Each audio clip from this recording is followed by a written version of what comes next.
Night ஒரு 12:30 மணி போல அன்பானந்த மாரியப்பன் அண்ணா வீட்டுக்கு ஒரு 10 போலீஸை கூப்பிட்டு போய் அரெஸ்ட் பண்ணி அவன் அப்படின்னு நின்றுருக்காங்க. வாரண்ட் எங்கன்னு கேட்டதுக்கு ஸ்டேஷனுக்கு வாங்க வாரண்ட் காட்டுறோம் அப்படிலாம் சொல்லி மிரட்டி இருக்காங்க. நான் என்ன கேட்கிறேன், இந்த ஜனநாயக நாட்டுல ஒருத்தவங்க கருத்து பதிவு பண்ணா அவங்களுக்கு எதிராக இப்படி ஒரு விஷயம் நடக்குது, இதுதான் உங்க அரசாங்கமா?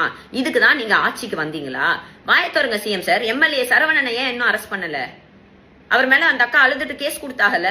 ஓகே, கூட்டு போய் மயக்க மருந்து கலந்து கொடுத்து பாலியல் வன்புணர்வு பண்ணிட்டாங்கன்னு கேஸ் கொடுத்தாங்களே, ஏன் அவங்களை அரெஸ்ட் பண்ணல நீங்க? இன்னைக்கு கூட 20 நிமிஷம் முன்னாடி செங்கல்பட்டு பக்கத்துல கல்பாக்கத்துல இயற்கை உபாதை கழிக்க போன ஒரு சின்ன சிறுமியிடம் 2 பேர் அத்துமீறி இருக்காங்க, கூட்டு பாலியல் வன்புணர்வு பண்ணிருக்காங்க, புள்ளியோட வாயில துணியை வச்சு அடைச்சிருக்காங்க. இதை நிறுத்துறதுக்கு நீங்க என்ன பண்ணீங்க? இப்ப எங்க வாய்ஸ கட்டுப்படுத்துறதா உங்களுடைய குறிக்கோளா? ஆட்சிக்கு வந்தோடனே யாரெல்லாம் பேசுறாங்களோ எல்லார் மேலேயும் கேஸ், எல்லார் மேலேயும் நடவடிக்கை, இதுதான் உங்களுடைய ஜனநாயக ஆட்சியா? நேத்துக்குள்ள அவ்வளவு பேசுனீங்களே சிஎம் சார், நடவடிக்கை எடுக்கிறோம் நாங்கள் மாசு. என்ன சிஎம் சார், நைட்டோட நைட்டா பயந்துட்டீங்க எப்படி? இதெல்லாம் பார்த்து நாங்க பயந்துட்டு ஐயோ நாங்க பேசாம இருந்துருவோம் அப்படிலாம் நினைக்காதீங்க. நாங்க இன்னும் தைரியமா இன்னும் ஸ்ட்ராங்கா எங்களோட கருத்துக்களை நாங்க பதிவு பண்ணிக்கிட்டே தான் இருக்க போறோம். நாட்டுல அவ்வளவு குற்றங்கள் நடக்குது, அதுக்கு வாயை தொடங்க.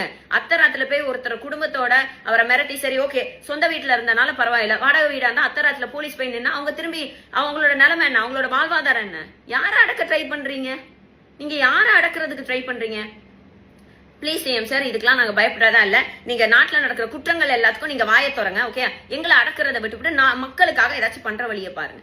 ஜூலி இப்போ அவங்களோட இன்ஸ்டா பக்கத்தில் இப்போ ஒரு போஸ்ட் ஒன்று போட்டுருந்துருக்காங்க. ஸோ அதில் பார்த்தீங்க அப்படின்னா எம்எல்ஏ சரவணன் பார்த்தீங்கன்னா கூட்டு பாலியல் வழக்கில் கைது செய்யப்படணும், ஆனால் அவர் என்ன விட்டு வச்சிருக்கிறீங்க அப்படின்ற மாதிரி சொல்லியிருந்துருக்காங்க. அது மட்டும் இல்லாமல் உங்களோட ஜனநாயக ஆட்சியில் யாருமே உங்களை பற்றி எந்த ஒரு விமர்சனமும் சொல்லக்கூடாதா அப்படின்ற மாதிரியான கேள்வியும் எழுப்பியிருக்கிறாங்க.